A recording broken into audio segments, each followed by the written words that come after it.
రియా గట్టిగా అరవడంతో శ్రవణ్ షాక్ అయ్యాడు. హే రియా బేబీ, ఏమైంది అని ఆందోళనగా అడుగుతున్న శ్రవణ్ ని చూసి టైగర్ అంటూ మ్యాన్షన్ బయట కేజ్ లో ఉన్న పులి వైపు చూపించింది రియా. దాదాపు 100 కేజీలు వెయిట్ ఉన్న టైగర్ ని చూస్తుంటే రియా గుండె కడుపులోకి జారినట్లుగా అనిపించింది. పిచ్చి రియా, దాన్ని చూసి అంతలా భయపడాలా? అది రాకీ, మా బాయ్ పెట్ టైగర్ అని చాలా కూల్ గా చెప్పాడు శ్రవణ్. ఏదో కుక్క పిల్ల అన్నంత ఈజీగా చెప్పాడు. వీడికేం పోయే కలనరా దేవుడా, పులిని పెంచుకుంటున్నాడు. మాట గొంతులో నుండి బయటికి రాకపోయేసరికి లోలోనే ఏడ్చాడు భానుప్రకాష్. రియా డౌట్ క్లియర్ అవడంతో కార్ మళ్లీ స్టార్ట్ అయ్యి ముందుకు వెళ్ళింది. కొంచెం దూరం వెళ్ళగానే అక్కడ ఎదురుగా పెద్ద భవనం కనిపించింది. దాని ముందు బ్లాక్ డ్రెస్ వేసుకున్న కొంతమంది సెక్యూరిటీ గార్డులున్నారు. వారి కళ్ళు ఈగల్స్ లాగా చాలా షార్ప్ గా ఉన్నాయి. చిన్న అలికిడికి కూడా తలలు తిప్పి చూస్తూ మంచి యాక్టివ్ గా వర్క్ చేస్తున్నారు. అలాంటి ప్రొఫెషనల్ గార్డ్స్ ని ఆకాష్ ఇంతవరకు చూడలేదు. ముందు శ్రవణ్ అతని మనుషులు కార్ దిగి ముందుకు నడిచారు. వెనుక ఆకాష్, భాను, రియా వెళ్లారు.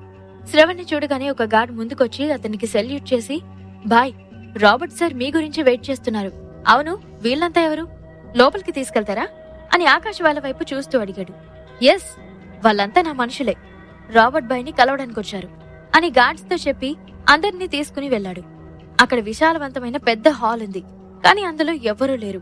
కూర్చోడానికి ఒక్క కుర్చీ కూడా లేదు. మొత్తం ఖాళీ. ఆ హాల్ చివరికి మాత్రం గోల్డ్ కలర్ లో పెద్ద తలుపు ఉంది. శ్రవణ్ నేరుగా ఆ తలుపు దగ్గరికి వెళ్లి దాన్ని తెరిచాడు.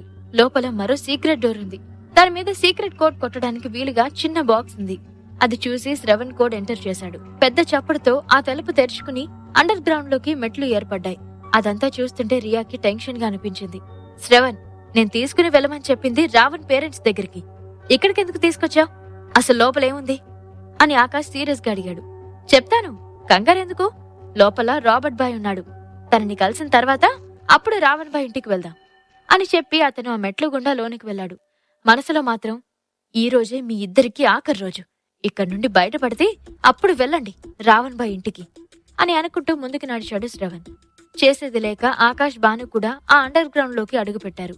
రియా భయంగా శ్రవణ్ వెంట వెళ్తూనే శ్రవణ్ తో తనని పంపించినందుకు మనసులో తండ్రిని పిచ్చి పిచ్చిగా తిట్టుకుంది. ఒక 15 నిమిషాల తర్వాత మెట్లు దిగి అందరూ హాల్ లాంటి విశాలమైన రూమ్ లోకి అడుగుపెట్టారు. మెట్లు దిగి 2 అడుగులు వేయగానే సెక్యూరిటీ యూనిఫామ్ లో వీళ్ళకి ఎదురొచ్చాడు ఒక అబ్బాయి. ఆ అబ్బాయి తలెత్తి రియాని చూశాడు.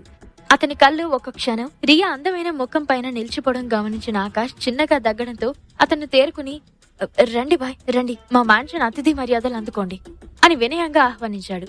చీకటిగా ఉన్న ఆ ప్లేస్ ని చూసి అనుమానం వచ్చింది ఆకాష్. బట్ నార్మల్ గా చుట్టూ చూస్తూ ఆ ప్లేస్ ని క్లియర్ గా అబ్జర్వ్ చేయడం స్టార్ట్ చేశాడు. 6 అడుగుల దేహంతో చూడ్డానికి స్తంభంలా ఎత్తుగా బలంగా ఉన్న వాడిని చూసి భయపడింది రియా. ఎంత భయంగా ఉన్నా పక్కనే ఉన్న శ్రవణ్ బాయ్ చేతిని పట్టుకోవడానికి మాత్రం తాను సిద్ధంగా లేదు. ఒక 10 మీటర్ల దూరం లోపలికి నడవగానే ఆ అబ్బాయి గన్ తీసి ఆకాష్ కి గురిపెట్టి హహహహ అని వికటాటహాసం చేశాడు.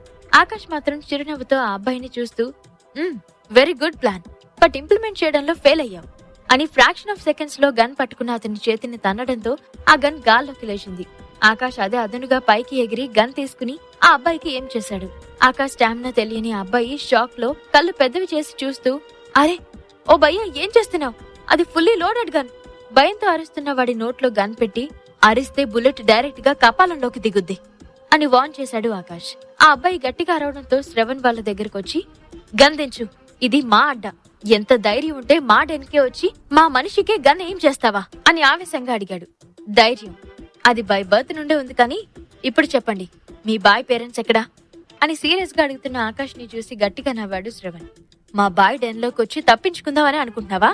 నువ్విక్కడి నుండి ప్రాణాలతో ఎలా బయటికెళ్తావో నేనే చూస్తాను అని ఆకాష్ ని బెదిరిస్తూ చెప్పి పక్కనే వాల్ కి ఫిక్స్ చేసి ఉన్న ఒక బజర్ ప్రెస్ చేశాడు. ఆ వెంటనే ఏదో వింత సౌండ్ ఆ మ్యాన్షన్ మొత్తం ప్రతిధ్వనించి గన్ పట్టుకునున్న 25 మంది పొలోమంటూ ఆకాష్ ని చుట్టుముట్టేశారు. సినిమాలో తప్ప రియాలిటీలో అలాంటి గన్లని చూడని రియా భయంతో కళ్ళు తిరిగి పడబోయింది.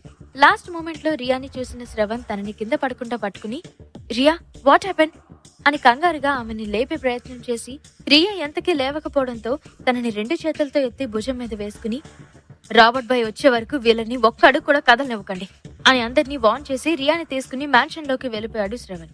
ఆకాష్ చేతిలో గన్ తో అలాగే నిల్చుని అందరినీ అబ్జర్వ్ చేస్తున్నాడు. అందరి చేతిలో మోడర్న్ గన్స్ ఉన్నాయి.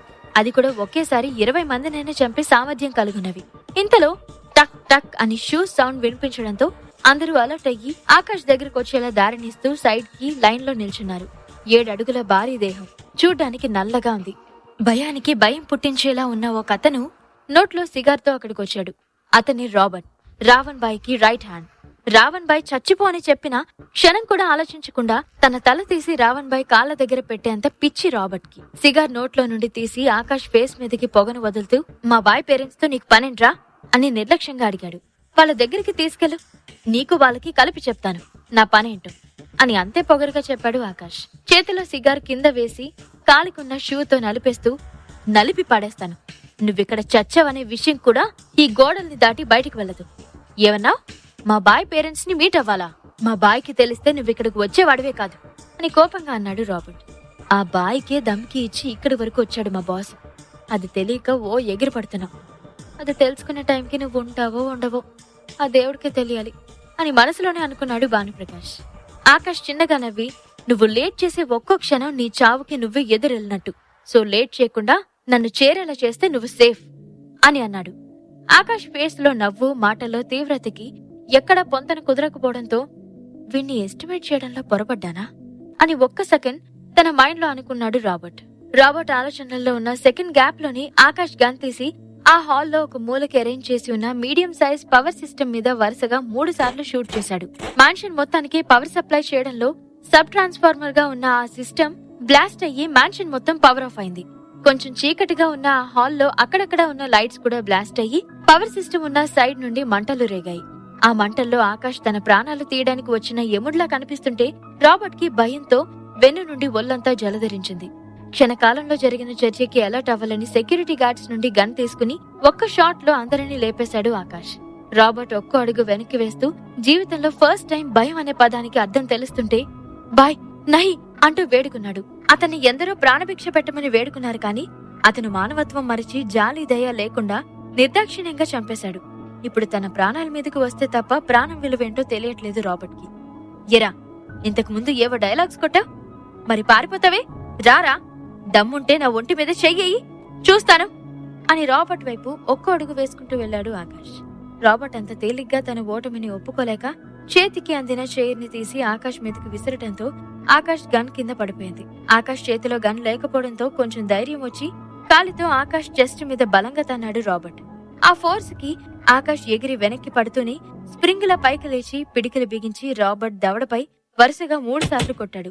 ఆకాష్ బలానికి దవడ ఎముకలు ఉన్నాయో విరిగిపోయాయో అర్థం కాక భరించలేని నొప్పితో ముఖాన్ని చేతుల్లో దాచుకుని మోకాలపై కూర్చున్నాడు రాబర్ట్. ఆకాష్ అంతటితో ఆగకుండా మోకాలితో రాబర్ట్ తలపై తన్నడంతో వెనక్కి పడ్డాడు రాబర్ట్.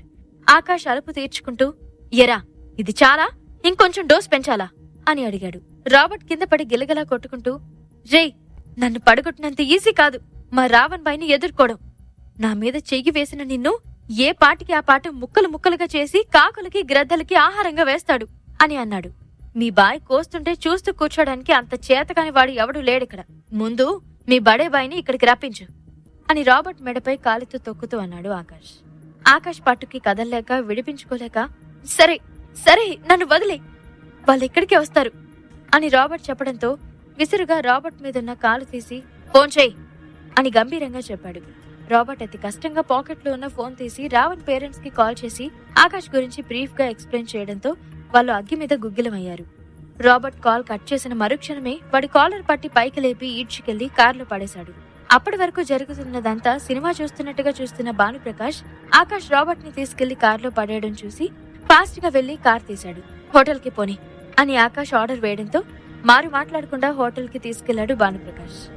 హోటల్ పార్కింగ్ లో కార్ ఆగగానే ఆకాష్ కార్ దిగి రాబర్ట్ ని ఈడ్చుకెళ్లి హోటల్ గ్రౌండ్ ఫ్లోర్ లోని స్టోర్ రూమ్ లో కట్టిపడేశాడు.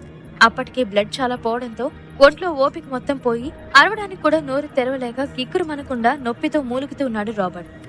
నా అంతటా నేను మీ దగ్గరకు వస్తే కాదని నన్ను మోసం చేయాలనుకున్నారు. ఇప్పుడు నా టర్న్. వాళ్ళకి నువ్వు కావాలంటే నన్ను వెతుక్కుంటూ వచ్చి నాతో సంధి కుదుర్చుకోవాలని, లేదంటే నీ జీవితం ఈ స్టోర్ రూమ్ లోనే అంతమైపోతుంది అని ఖచ్చితంగా చెప్పి తన రూమ్ లోకి వెళ్లిపోయాడు ఆకాష్. ఆకాష్ ని తక్కువగా అంచనా వేసినందుకు మనసులోనే ఏడ్చాడు రాబర్ట్. కానీ ఎక్కడో చిన్న నమ్మకం, రావణ్ బాయ్ రింగ్ లోకి ఎంటర్ అయితే ఈ ఆకాష్ నామరూపాలు లేకుండా పోతాడని. కానీ పాపం రాబర్ట్ కి తెలియదు కదా, రాబర్ట్ అయినా రావణ్ అయినా ఆకాష్ బుద్ధి బలం ముందు తలవంచక తప్పదని అతనికి ఇంకా తెలియదు. రూమ్ లోకి వెళ్లిన ఆకాష్ అలాగే వాష్రూమ్ లోకి వెళ్లి షవర్ కింద నిల్చున్నాడు. గీజర్ ఆన్ చేయకపోవడంతో తల మీద పడుతున్న చల్లటి నీళ్లు సైతం అతనిలో ఆవేశాన్ని అదుపు చేయలేకపోతున్నాయి. రావణ్ తమ జీవితాల్లో నుండి పూర్తిగా తప్పుకోవాలంటే అది కేవలం వాడి పేరెంట్స్ వల్లే సాధ్యం అవుతుంది అని ఆకాష్కి తెలుసు. అందుకే ఐశ్వర్యకి దూరంగా ఉండడం ఇష్టం లేకపోయినా రావణ్ పీడ వదిలించుకోవాలని ఇంత దూరం వచ్చాడు ఆకాష్. ఇంతలో కాలింగ్ బెల్ సౌండ్ వినిపించడంతో డ్రెస్ రిమూవ్ చేసి బాత్ కంప్లీట్ చేసుకుని బాత్రూమ్ చుట్టుకుని రూమ్ లోకి వచ్చాడు. డ్రెస్అప్ అవుతున్న టైంకి ఆగకుండా మోగుతున్న బెల్ సౌండ్ కి ఇరిటేట్ అవుతూ ఫాస్ట్ గా డ్రెస్ వేసుకుని వెళ్లి డోర్ ఓపెన్ చేశాడు ఆకాష్. డోర్ ఓపెన్ చేయగానే అతని కాళ్ళ దగ్గర ఒక వ్యక్తి పడటంతో ఉలిక్కిపడి వెనక్కి జరిగాడు ఆకాష్. ఇక్కడ ఇంత జరుగుతున్నా రావణ్ బాయ్కి తెలియదా? ఇప్పటికైనా రావణ్ బాయ్ పేరెంట్స్ ఆకాష్ కి ఎదురు పడతారా? అసలు ఆకాష్ ప్లాన్ ఏంటి? ఈ ప్రశ్నలకు సమాధానాలు తెలుసుకోవాలంటే నెక్స్ట్ ఎపిసోడ్ వినాల్సిందే. క్రింద ఇచ్చిన లింక్ ని క్లిక్ చేసి పాకెట్ ఎఫ్ఎం యాప్ ని ఇన్స్టాల్ చేసుకోండి. Stay tune to pocket FM.